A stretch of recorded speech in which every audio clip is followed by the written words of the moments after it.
بسم الله الرحمن الرحيم نحمده ونصلي على رسوله الكريم أما بعد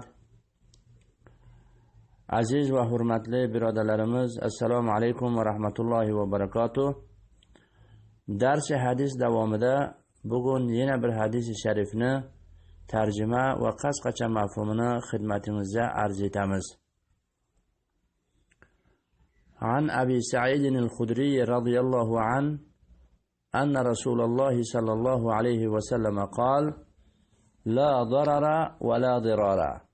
حديث حسن رواه ابن ماجه والدارقطني وغيرهما مسندا، ورواه مالك في الموطأ مرسلا عن عمرو بن يحيى عن أبيه عن النبي صلى الله عليه وسلم، فأسقط أبا سعيد وله طرق يقوي بعضها بعضا. Hazrat Abu Said Khudri radhiyallohu anhu janoblaridan rivoyatdirki, Hazrat Rasululloh sallallohu alayhi vasallam buyuribdilar: Islomda zarar yetkazmak, zarar yetkazgandan intiqom olmoqda yo'qdir. Bu hadis-i sharifni marfu tariqada Ibn Moja, Doruqutni sunanlarida muttasil bayon qilibdir. Imom Malik rahmatullohi alayh Muvattoda mursal tariqada Hazrati Abu Said Khudri radhiyallohu anhu ni soqit qilib rivoyat qilibdir. Imom Ahmad, Ibn Moja, Ibn Abbos radhiyallohu anhumodan, Ibn Moja Ubada ibn Somit radhiyallohu anhu vositalari birlar rivoyat qilibdir. Aziz va hurmatli birodarlar, insonlar bir-birlari bilan qardoshdirlar. Bir-birlarining xayrlarini ko'zda tutmakka buyurilgandirlar. Demak, bir-birlariga zarar yetkazmak, zarar yetkazganga seni qarab tur deb intiqom olmoqda mamnudur. Aziz birodarlar, islom shariati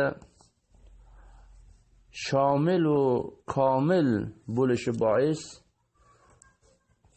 bir mumtoz dindir. Bir qoida, bir kichik lafzda ko'p masoillar bayon bo'linadi. Shu azim qoida va usuldan biri mana shu Nabiy Karim sallallohu alayhi vasallamning farmonlariki la darara va la dirar. Bu hadis-i sharifni ko'rasizlar, ko'p kichik hadis ma'lum bo'ladi, ikki kalima ma'lum bo'ladi, ammo bu hadis motahtida ko'p shariat ahkomlari daxil bo'ladi. Islom shariati hamisha insonlar uchun, bashariyat uchun, insonlarni maslahatlari va manfaatlari uchun ojil bo'lsin yo ojil, shundoq bir usul va qavoid tartib beradi va bino qiladi. Agar odamlar bu qoidaga mutobiq yurib tursalar, inshaalloh taolo na dunyoda na oxiratda ziyon ko'rmaylar. Mana shu kichik hadisni agar biz lafziga qarab kelsak, bu kichik hadisda topamizki, avvalan zararni nafi qilgan, la darara. Ikkinchi zirorini vala zirora. Bundan ma'lum bo'ladiki, bu zarar va zirorning o'rtasida bir buyuk farq bor. Bu xususda ulamoi kirom ko'p tafsili uzun so'zlaganlar. Biz qisqacha qilib sizlarga aytib bersak shundan iboratki, la zarara degani bundan shu shariatiki, usuliki, qavoidiki Alloh subhanahu va taolo bandalariga ato qilibdi, bandalariga mashru' qaytaribdi. Shuni o'zida hech bir zarar yo'q. Bu insonni toqatidan movaro ham emas. Ziror degani vala dirora, ziror degani ma'nosi shulki,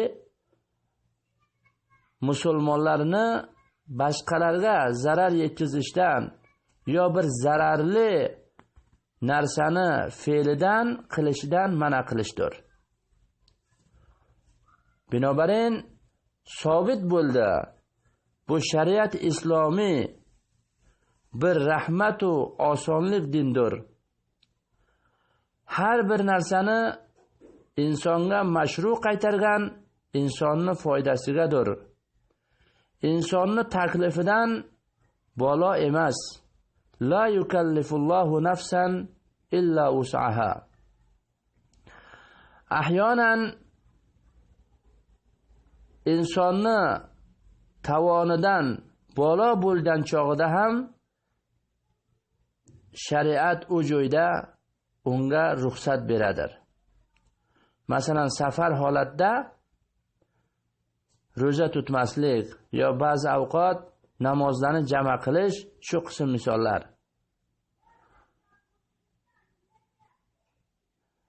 Pas mumkin emaski shariat bir narsani bandalariga, Alloh taolo bir narsani bandalariga buyurgan bo'lsa, unda madarrat bo'lsa yo unda bir maslahat rojiha bo'lmasa,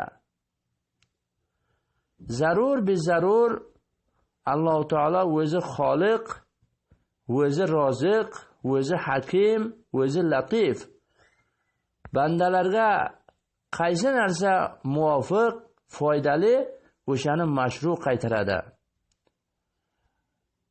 Shu asosga Qur'oni Karimda, Sunnati Nabaviyada ko'ramiz, ko'p ahkomlarni Alloh taolo mashru' qaytargan va ko'p narsalardan Alloh taolo bandalarini qaytargan, mana qilgan.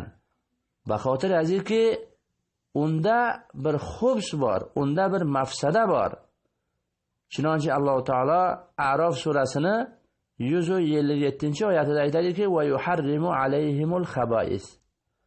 Khaba'is harom narsalarni Alloh taolo harom qaytargan bandalariga qilmanglar deb mana qilgan. Binobarin kitob va sunnatda har bir avomiriki bor, har bir ahkomiki bor, aslan u insonning qudratiga dohil, insonning qudratidan bolo emas. Qandoyki aytdik, bolo bo'lgan chog'ida islom shariati unga ruxsat bergan. Ammo baso avqat bu zarar masalasida ba'zi istisnoat ham bor. Masalan, hududu qisos. Shariat islomida hududu qisos bor. Rahmat, adolat, insof shulki shu mujrimga iqob berilsa. Nima uchunki bu maslahati fardi, maslahati mujtamadan muqaddam bo'lmasa, biloxira bir nafarni uqubat qilganda bir mujtama ibrat oladi. Mujtamani huquqidan, ya'ni e'tido qilishdan qaytadi. Biloxira mana shul adolat va mana shul hikmat. Alloh subhanahu va taolo Qur'oni Karimda ham aytadiki: "Va lakum fil qisasi hayatun ya ulil albab la'allakum tattaqun." Shu qisosda bir hayot bor. Durust bir nafarni hayotini olasiz, bir nafarga uqubat qilasiz, ammo mujtama isloh bo'ladi. jamiyat isloh bo'ladi, boshqalarga ibrat bo'ladi. Mana shu adolat, mana shu hikmat. Binobarin bu bir asli azim usuli dindanki Nabi Karim sallallohu alayhi vasallam ikki kalimaga jama qildilar.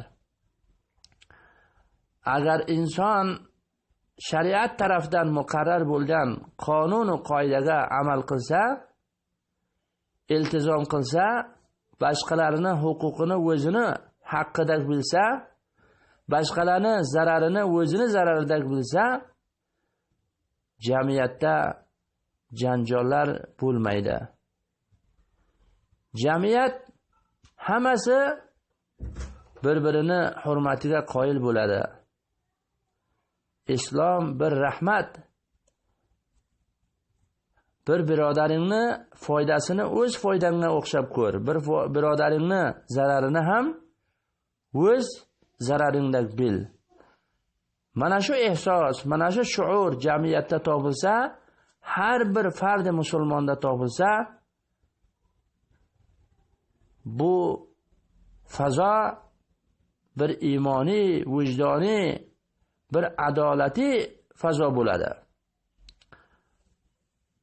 Har bir nafar o'zini maslahatini maddi nazar olib, boshqalarga zarar yetkazmoq, boshqalarni aziyat bermoq, boshqalarning huquqini poymol qilmoq masalalar bo'lsa, ko'rasiz, nima fasodlar u hodisalar jamiyatda ruh beradi. Mana shu hozirgi zamonimizda olami islomida shuncha hodisalar u shuncha voqealar ruh beradi, taban insonni dindan uzoqligining natijasi. Va har hol islom zirorni با تمام صورت با تمام اشکال harom qaytargan. Hatto islom insonni viloyatidan olib to vafotigacha, balki vafotidan keyin ham izror masalasini harom qaytargan. Alloh subhanahu va taolo hatto onalarga hukm qiladiki, o'z valadlarini, o'z bolalariga zarar yetkazmasin. La tudarra walidatun bi waladiha. Vilodatdan olib to vafot, hatto ba'dal vafot. Hatto islom vasiyat xususida aytadiki, vasiyat bir odam qilsa tag'ir berilmasin. Qandoyki vasiyat bo'libdi, o'shanga qarab nofiz bo'lsin. Tag'yirni vasiyatga olib kelishda harom qaytargan. Yo masalan, musi vasiyat qilguvchi odamki ba'zini mahrum qaytaradi, ba'ziga haq beradi, islom uni harom qaytargan. Hatto islom murdalarni haq huquqini ham hifozat qilgan. Islom aytganki, murdalarni so'kmanglar. Murdalarga yaxshi sifat ila yod qilinglar. Mana bu islom ahkomi. Islom qancha katta din va qancha yaxshi dindir. Mutaassifona bugun islom dushmanlari yomon qilib ko'rsatadi. Vahsh, dahshat va vahshat din deb ko'rsatadi. Va ayni damda bir xil islom payrovlari ham dindan johil qolgani uchun, yo dindan uzoq bo'lgani uchun, yo din taqozosiga ko'ra amal qilmagani uchun dinga zarar yetkazadi. Holanki islom dini rahmat dini, adolat dini, va bir shariatu dasturul amal, bir barnomai amali dindan iboratdir. Alloh subhanahu va taolo hammamizga tavfiq amal nasib etsin, fahmi dinni nasib etsin. Alloh subhanahu va taolo hammamizni xodimi din qaytarsin. Sog' va salomat qolingizlar. Vassalomu alaykum va rahmatullohi va barakatuh.